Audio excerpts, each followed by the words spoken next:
जानकारी के लिए। उत्तर प्रदेश के वज़ीर आला योगी आदित्यनाथ ने झारखंड के हर खानदान से अयोध्या में राम मंदिर की तामीर के लिए 11 रुपए और एक पत्थर देने की अपील की है। आदित्यनाथ गुज़िश्ता रोज गिरिडीह में एक चुनावी रैली से खिताब कर रहे थे।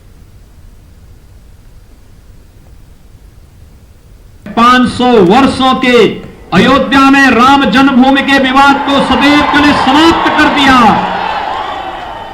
कांग्रेस नहीं चाहती थी, सीपीआई-एमएल नहीं चाहता था, आरजेडी नहीं चाहता था कि अयोध्या में राम जन्मभूमि से संबंधित विवाद का शांत हो। लेकिन भाइयों बहनों, मैं आप सबको बधाई देता हूं, आप सबका अभिनंदन करता हूं और बहुत शीघ्र अयोध्या में भगवान राम के भव्य मंदिर के निर्माण का मार्ग प्रशस्त होगा।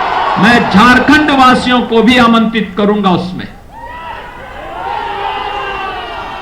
हर परिवार से एक एक शिला और 11-11 रुपया अयोध्या में भगवान राम के मंदिर निर्माण के लिए जाना ही चाहिए, क्योंकि राम का काज तो समाज के सहयोग से ही चलता है।